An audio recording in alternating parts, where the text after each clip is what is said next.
আপনি ক্ষমা করাকে পছন্দ করেন, আল্লাহ আপনি আমাদেরকে ক্ষমা করে দেন। তিনি ক্ষমা করাকে পছন্দ করেন, তিনি মাফ করাকে পছন্দ করেন, তিনি তওবা কবুল করাকে পছন্দ করেন। 24/7 তার দরজাটা খোলা। রাত যত গভীর হয় দোকানপাট বন্ধ হয়, শপিং মলের শাটার বন্ধ হয়, শাটডাউন হয়, সব ক্লোজ হয়ে যায়। আর রাত্রি যত গভীর হয় আল্লাহর রহমতের দরজা তত খুলতে থাকে। এজন্য আপনি যতই পাপ করেন না কেন, যতই অন্যায় করেন না কেন, আল্লাহ বলেন লা তাইআসু মির রাহিল্লাহ, নেভার গিভ আপ। কখনো হতাশ হয়ো না, কখনো আমার রহমত থেকে নিরাশ হয়ো না। তিনি দয়ার সাগর, তিনি মায়ার সাগর। আপনি কত পাপ করেছেন, কত অন্যায় করেছেন, কত মিথ্যা বলেছেন, কত নামাজ কাজা করেছেন, আপনার পাপ, আপনার অন্যায়, আপনার অপরাধ যদি হয় খালের পানির সমান, বিলের পানির সমান, জেনে রাখবেন আল্লাহর দয়া হচ্ছে সাগরের পানির সমান। আমাদের পাপ, আমাদের অন্যায় যদি হয় পাহাড়ের সমান, আল্লাহর দয়া হচ্ছে আকাশের সমান। লা তাকনাতু মির রাহমাতিল্লাহ, আল্লাহ বলেন কখনো আমার রহমত থেকে নিরাশ হয়ো না। এজন্য বিপদে আপদে সব সময় আমরা প্রশংসা করব একজনের, চিল্লায় বলতে হবে তিনি কে? তিনি হচ্ছেন আল্লাহ। তিনি চাইলেই আমাদের সব গুনাহগুলো মাফ করে দিতে পারেন। এখানে আওয়াজ করে কে? কুটসাব গ্রামবাসীর লিডাররা এদিকে নাই? ওদেরকে ধরে নিয়ে আসেন আমার সামনে। আওয়াজ করছে কে? নিয়ে আসেন এখানে, ওদেরকে একটু দেখি। এখানে আনেন। কে আওয়াজ করে ওখানে? এখানে কোরআনের কথা হচ্ছে, কোনো আওয়াজ হবে না, কোনো সাউন্ড চলবে না। আল্লাহর ভালোবাসার কোনো শেষ নাই, তার দয়ার কোনো শেষ নাই। এজন্য আমরা চাইবো শুধুমাত্র একজনের কাছে, তিনি কে? আপনি বিপদে পড়েছেন, আপনার বিপদ থেকে রক্ষা করতে পারে কে? আপনি অসুস্থ, আপনাকে সুস্থ করে দিতে পারে কে? আপনি বিয়ে করেছেন, 10 বছরের দাম্পত্য জীবন, আপনার সন্তান হয়নি, এখন সন্তানটা দিতে পারে কে? নাকি মাজারে গেলে সন্তান পাওয়া যায়? অনেকে মাজারে যে মানত করে সন্তান পাওয়ার আশায়, এরকম লোক আমাদের আশেপাশে আছে না নাই? একটু আকল খাটান আর বুঝবার চেষ্টা করেন। মাজারে গেলে যদি সন্তান হতো, তাহলে গরুর যে বাচ্চা হয়, ছাগলের যে বাচ্চা হয়, ছাগল কোন মাজারে যায়? গরুর যে বাচ্চা হইলো, গরু কোন মাজারে যে বাচ্চা পেল? কথা বুঝতে পেরেছেন? তার মানে কোন মাজার থেকে সন্তান পাওয়া যায় না, কোন বাবার দরবারে গেলে সন্তান পাওয়া যায় না। কেউ কাউরে কিছু করে দিতে পারে না, করে দিতে পারে একজন, তিনি কে? সব সময় সে আল্লাহর প্রশংসা করার দরকার আছে না নাই? কম কম না বেশি বেশি? আল্লাহর প্রশংসা করতে হবে বেশি বেশি। বিশ্বনবী ঈসা ইসলাম মসজিদে নববীতে একটা হাদিসের বঙ্গানুবাদ শোনাই আপনাদেরকে। তিনি মসজিদে নববীতে নামাজ শুরু করেছেন আল্লাহু আকবার বলে। বিশ্বনবীর মসজিদে নববীর জামাতের পদ্ধতি ছিল, সেখানে আমরা যেমন আমাদের মসজিদে শুধু পুরুষরা যাই, ওনার মসজিদে শুধু পুরুষরা যেত না, নারীরাও যেত। সুবহানাল্লাহ পড়ে। হিজরা, হিজরা চিনেন? ডাক্তারি ভাষায় এদেরকে বলে হার্মোফ্রোডাইট। ডাক্তার যারা আছেন বুঝবেন, হার্মোফ্রোডাইট, বাইসেক্সুয়াল, উভয় লিঙ্গ এরা, মিডল জেন্ডার, পুরুষও না নারীও না, এরকম করে আল্লাহ কিছু মানুষ বানায়। আমরা যে পুরুষ হয়েছি বানিয়েছে কে? আমাদের বোন, আমাদের মা, ওদেরকে নারী বানিয়েছে কে? আবার আমাদের অনেকের সন্তান পুরুষও হয় না, নারীও হয় না, মাঝামাঝি আরেকটা জেন্ডার, বাইসেক্সুয়াল বলে, শিমেল, হিজরা। ওদেরকে হিজরা করে বানালো কে? আপনি আর আমি হিজরা হইতে পারতাম না? পারতাম। আমার বোন, আমার মা, ওরা হিজরা হতে পারতো না? পারতো। সবার পরীক্ষা, আমরা ছেলে হয়েছি, আল্লাহ আমাদেরকে ছেলে বানিয়ে পরীক্ষা করছেন। যারা নারী হিসেবে দুনিয়া এসেছে, আল্লাহ তাদেরকে নারী বানিয়ে পরীক্ষা করছে। যারা হিজরা হয়ে পৃথিবীতে এসেছে, তারা হিজরা, আল্লাহ তাদেরকে হিজরা বানিয়ে পরীক্ষা করছে। পুরো পৃথিবীটাই পরীক্ষা। এজন্য হিজরা দেখলে হাসাহাসি করবেন না। অনেকে হিজরা দেখলে হাসাহাসি করে, ওদেরকে সামাজিক মর্যাদা দিতে চায় না। এক লোকের ধরেন 2 ছেলে 2 মেয়ে, আরেকটা হয়েছে হিজরা। তো বাসায় মেহমান আসলে ওই 2 ছেলে আর 2 মেয়েকে নিয়ে পরিচয় করায় মেহমানদের সাথে। হিজরাটা রেখে তুই আসিস না, তুই ঘরে থাক। এভাবে সে ফ্যামিলির একেবারে কর্নারে অবস্থান করে। ফলে সে আমাদের সমাজে থাকতে চায় না। সে খুঁজতে চায় যে আমার মতো এরকম সমাজে আর কে আছে দেখি। খুঁজে খুঁজে তার একটা সংঘবদ্ধ চক্র হয়ে যায়। তখনই তারা জীবিকার তাগিদে রাস্তায় নেমে পড়ে। আর হিংস্র প্রাণীর মতো শুক্রবারে জামাইয়ের গাড়ি যদি দেখে, বরের গাড়ি, ওইটা আটকায়। রাস্তাঘাটে ট্রাকের ড্রাইভার থেকে টাকা তোলে, প্রাইভেট কার যারা চালায়, গাড়ি চালায়, ওদের থেকে টাকা তোলে না? এর কারণ এদেরকে আমরা সামাজিকভাবে সম্মান দিতে শিখি নাই। পৃথিবীর অনেক দেশে আমি ঘুরেছি, ওখানে দেখেছি হিজড়াদেরকে সামাজিকভাবে অনেক বেশি রেসপেক্ট করা হয়, যাতে ওরা নিজেদেরকে কর্নার ম্যান না ভাবে যে আমরা এক পাশের মানুষ। না, তারাও মেইন স্ট্রিমের, মূল স্রোতের মানুষ। তাদেরকে বিভিন্ন কাজে সুযোগ করে দেওয়া উচিত। পৃথিবীর অনেক জায়গায় আমি অনেক শপিং মলে শপিং করতে যেয়ে দেখেছি যে শপিং মলের সুপার শপের যারা স্টাফ আছে তারা হিজড়া। বাংলাদেশে একটা সিদ্ধান্ত হয়েছিল যে ট্রাফিক সিগন্যালের এইখানে হিজড়াদেরকে কাজে লাগাবে, কারণ হিজড়াদেরকে মানুষ যে কারণেই হোক একটু ভয় পায়, সিগন্যাল আর অমান্য করবে না। তারপর ওদেরকে ভোটাধিকার নিয়েও 2004 সালে খুব সম্ভব একটা আন্দোলন হয়েছিল। তো সেটাও এরকম বাস্তবায়ন হয় না। এজন্য হিজড়াদেরকে নিয়ে মা বাবারা বিপাকে পড়ে। আমার একটা সন্তানও হিজড়া হয়ে জন্মাতে পারে। স্কুলে যখন আমরা বাচ্চাদেরকে ভর্তি করাতে যাই, বাচ্চার নাম, মায়ের নাম, বাবার নাম, বাচ্চার লিঙ্গ, এটা ছেলে না মেয়ে, এই 2টা ঘর থাকে। কিন্তু উভয় লিঙ্গের কোনো ঘর নাই, ঠিক কিনা? এটা সামাজিকভাবে আপনারা এটার ব্যাপারে গণসচেতনতা তৈরি করতে পারেন। এখানে কেউ চেয়ারম্যান আছে কিনা আজকে জানি না, তিনি হচ্ছেন এলাকার leader, member of the parliament. যারা আপনারা যারা নেতা শ্রেণীর আছেন তারা হিজড়াদেরকে খুঁজে তাদেরকে নিয়ে একটা সোসাইটি করতে পারেন, যে তাদেরকে কাজের ব্যবস্থা করা হোক, তাদেরকে সুশিক্ষায় শিক্ষিত করা হোক, তাদের মেধাটাও দেশ গঠনের কাজে লাগানো হোক, ঠিক কিনা? এজন্য এগুলো হচ্ছে সব আল্লাহ তাআলার দান। বিশ্বনবীর মসজিদে নববীতে জামাতের ভেতরে শুধু পুরুষ সাহাবারা থাকতো না, পুরুষ থাকতো, নারী থাকতো, হিজরা থাকতো, বাচ্চারাও থাকতো। আমরা অনেকে বাচ্চাদেরকে মসজিদে ঢুকাতে চাই না, আছে না নাই? অনেক মুরব্বী চাচারা বাচ্চাদেরকে দেখলেই খুব রেগে যায়, আছে না নাই? আপনারা এখানে মুরব্বীরা যারা আছেন আপনারা হয়তো রাগেন না, অন্যান্য এলাকায় দেখেছি আমি যে খুব রেগে যায়, বলে যে এটারে আনছে কে? তুরস্কের বিভিন্ন মসজিদের ওয়ালে ওয়ালে লাগানো, যে জামাত চলাকালীন অবস্থায় যদি পেছনে বাচ্চাদের চিল্লাচিল্লি কিচিরমিচির আওয়াজ শুনতে পাওয়া না যায়, তাহলে পরবর্তী প্রজন্ম নিয়ে আপনারা ভয়ের ভেতরে থাকেন। তার মানে নেক্সট জেনারেশন তো মুসল্লি হচ্ছে না। আমরা নামাজ পড়বো, বাচ্চারা পিছনে চিল্লাফাল্লা করবে, ঠিক কিনা? এরকম পরিবেশ আমরা মসজিদে চাই কি চাই না? বাচ্চাদের কাজই তো চিল্লাফাল্লা করা, লাফালাফি করা, নাচবে, গাবে, লাফাবে, একজন আরেকজনের কামড় দিবে, গ্লাস ভাঙবে, কাপড় ছিঁড়বে। এটা কি বাচ্চারা করবে না মুরব্বীরা করবে? মুরব্বী লাফালাফি করলে মানাবে?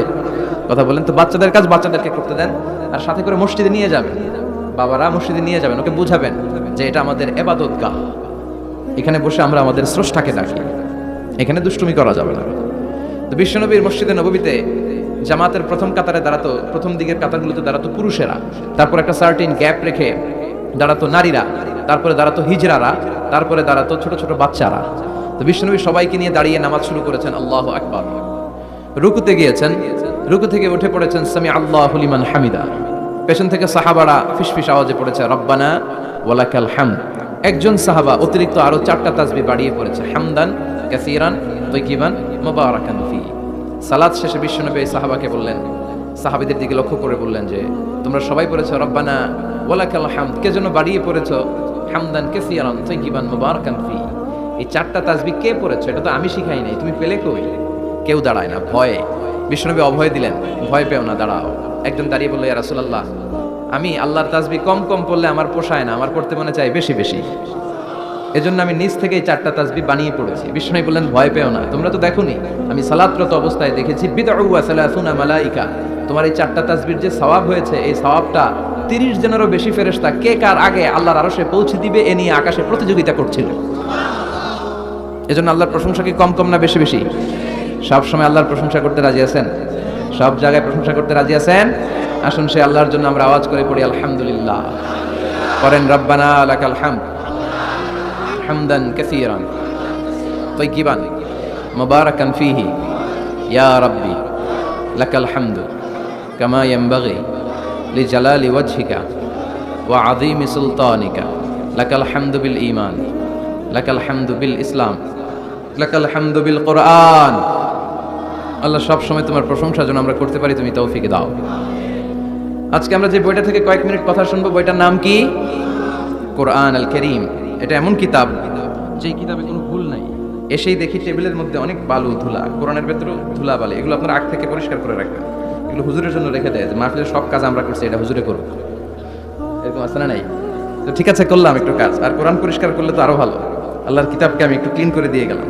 তো অ্যারেঞ্জমেন্টগুলো আপনারা খেয়াল রাখবেন। আর মাঝে মাঝে কোরআন এমন ছিঁড়ে পাড়া, এত পুরাতন কোরআন এনে দেয়, আজকেরটার অবস্থা মাঝামাঝি, এত ছিঁড়া পাড়া কোরআন দেয়, তো ওইটা নিয়ে বসাই কঠিন। পৃথিবীর সবচাইতে নন্দিত কিতাবটা আজকে নিন্দিত এবং অবহেলিত, যেটা আমাদের সফলতার কারণ, যেটা আমাদেরকে দুনিয়া আখিরাতে মুক্তির জন্য আল্লাহ পাঠিয়েছে, সেটাকে আমরা গুরুত্ব দেই না। এজন্য আমি বলি যে Quran is not for your shelf, not for your bookshelf, Quran is for your self. Quran আপনার বুক সেলফে রেখে দেওয়ার জন্য না, এটা আপনার জন্য, এটা তেলাওয়াতের জন্য এসেছে। প্রতিদিন কোরআন তেলাওয়াত করতে হবে, একটি করে হলেও কোরআনের আয়াতের অনুবাদ করতে হবে। কোরআনে আল্লাহ কি বললেন জানার দরকার আছে না নাই? এই কিতাবটা নির্ভুল একটা কিতাব। এই কিতাব যদি কেউ পাঠ করে তাহলে সে মানুষের মতো মানুষ হবে, বিশ্বাস হয়? এই কিতাব যদি কেউ পাঠ করে তাহলে সে সুশিক্ষিত হবে, কারণ এই কিতাবের প্রথম কথা হচ্ছে পড়ো, পড়ে নিজের জীবন গড়ো, ঠিক কিনা? আল কোরআনের প্রথম বাণী পড়ো, আল হাদিসে নবীর কথা পড়ো, আল কোরআনের প্রথম বাণী পড়ো, আল হাদিসে নবীর কথা পড়ো, পড়ে পড়ে শেখো, শিখে শিখে তুমি তোমার নিজের জীবন গড়ো। সুবহানাল্লাহ পড়ো, পড়ো, পড়তে পড়তে নিজের জীবন গড়ো। তো কোরআন পড়লে সে সুশিক্ষায় শিক্ষিত একজন মানুষ হয়, সিভিলাইজড হয়, ভদ্র হয়, সভ্য হয়, মানুষের মতো মানুষ হয়। এই কোরআন এসেছে আমাদেরকে মানুষের মতো মানুষ বানাতে। কি বানাতে? আওয়াজ করে বলেন, আবার বলেন। এই কথাটার সাথে আপনারা পরিচিত না? বলেন। মুরব্বীরা আমাদেরকে বলেন না যে তুই মানুষের মতো মানুষ হ? এটা তো কমন কথা, ঠিক কিনা? তো এই কোরআন কিন্তু এসেছে আমাদেরকে মানুষের মতো মানুষ বানানোর জন্য। পৃথিবীতে মানুষের বড্ড অভাব। অনেকে বলতে পারেন, হুজুর কি বলেন, 700 কোটি মানুষ আর আপনি কোন মানুষের অভাব? কোথাও গেলেই খালি মানুষ আর মানুষ, রাস্তাঘাটে মানুষ, এখানে মানুষ, ওখানে মানুষ, বিশাল লম্বা সিরিয়াল। এগুলো খালি চোখে আপনারা যা দেখেন এগুলো মানুষ না, এগুলো জনসংখ্যা। এগুলো কি? এজন্য বলা হয় বাড়ছে জনসংখ্যা কিন্তু কমছে মানুষ। বাড়ছে কি কিন্তু কমছে কি? মানুষের মতো মানুষ হওয়া খুব দরকার। কোরআন এসেছে আমাদেরকে মানুষের মতো মানুষ বানাতে। আমি প্রায় বলি যে গরুর পেট থেকে বেরোলে ওটা গরু হয়ে যায়, ছাগলের পেট থেকে বেরোলেই ছাগল, মুরগির পেট থেকে বেরোলেই মুরগি, কিন্তু মানুষের পেট থেকে বেরোলেই ওটা মানুষ হয় না, ওটার মানুষ করতে হয়, ওটার মানুষ বানাতে হয়, ঠিক কিনা? আবার ছাগল রে কেউ কোনোদিন বলে না যে তুই ছাগলের মতো ছাগল হ, বলে? গরুরে কেউ কোনোদিন বলছে তুই গরুর মতো গরু হ? আপনাদের এলাকায় গরু টরু তো নাই না, এজন্য বুঝতে অনেক কষ্ট হচ্ছে মনে হয়। আছে গরু? গরু পালেন না আপনারা? পালেন? পালেন? তা আপনার গরুরে কোনোদিন বলছিলেন যে তুই গরুর মতো গরু হইস? ছাগলের কেউ কোনোদিন বলে না তুই ছাগলের মতো ছাগল হ, কিন্তু মানুষকে বলা হয় তুই মানুষের মতো মানুষ হ। কারণ মানুষের মতো মানুষের বড় অভাব। এই দুনিয়া এখন তো আর সেই দুনিয়া নাই, মানুষ নামের মানুষ আছে দুনিয়া বোঝাই, সেই মানুষের ভিড়ে আমার আসল মানুষ নাই, ঠিক কিনা? আসল মানুষের বড় অভাব। তো এই কোরআনটা এসেছে আমাদেরকে আসল মানুষ বানাতে, মানুষের মতো মানুষ বানাতে। আপনি আপনার ছেলের এই বইটা পড়াই দিয়েন, দেখবেন মানুষের মতো মানুষ হয়ে গেছে। এই ছেলে আর চাঁদাবাজি করবে না, টেন্ডারবাজি করবে না, খাদ্যে ভেজাল দিবে না, মাছে ফরমালিন দিবে না, কোনো সুন্দরী নারীকে মাঝরাতে পেলে ধর্ষণের চেষ্টা করবে না। চিল্লা এখন ঠিক কিনা? এজন্য এই কোরআনটা পড়াইতে হবে, শিখাই দিতে হবে। মানুষের মর্যাদা সবচাইতে বেশি। মানুষ যদি শ্রেষ্ঠ হয়, মানুষ ফেরেশতাকে ছাড়িয়ে যায়। মানুষ যদি নিকৃষ্ট হয়, সে পশুত্বকে হার মানায়। খুব দামি কথা, মনে রাখবেন। মেরাজ রজনীতে সাইয়েদনা জিবরাইল আলাইহিস সালাম তিনি সিদরাতুল মুনতাহা এসে বললেন, ইয়া রাসূলুল্লাহ, অনেক দূর এসেছি, আর তো যেতে পারবো না, এর উপরে 1 ইঞ্চি গেলে আমার 600 পাখাকে আগুন দিয়ে জ্বালিয়ে দিবে কে? এখান থেকে আপনি আপনার রবের সাথে মিটিং করার জন্য উপরে যান। সুবহানাল্লাহ পড়েন। তার মানে জিবরাইলের খেলা যেখানে শেষ, বিশ্বনবীর খেলা সেইখানে। তাহলে মানুষ যদি মানুষের মতো হয়, সে ফেরেশতাকে ছাড়িয়ে যায়। আর মানুষ যদি খারাপ হয়, সে পশুত্বকে হার মানায়। কারণ দেখবেন, একটা পশু তার সমগোত্রীয় পশুকে হত্যা করে না। ছাগল কোনোদিন ছাগলের মারে না। একটা সিংহ আরেকটা সিংহকে নৃশংসভাবে হত্যা করে না। একটা বাঘ আরেকটা বাঘকে নৃশংসভাবে হত্যা করে না। কিন্তু একটা মানুষ আরেকটা মানুষকে নৃশংসভাবে হত্যা করে কি করে না? করে। একটা সিংহ আরেকটা সিংহকে মেরে 10 টুকরা, 15 টুকরা, 20 টুকরা করছে, এরকম কোনোদিন শুনেছেন? কিন্তু একটা মানুষ আরেকটা মানুষকে শুধু নৃশংসভাবে হত্যাই করে না, হত্যা করে 10 টুকরা, 15, 20 টুকরা করে বস্তাবন্দি করে ক্ষেতের মধ্যে ফেলে দিয়ে আসে। এরকম ডাকাত আছে না নাই?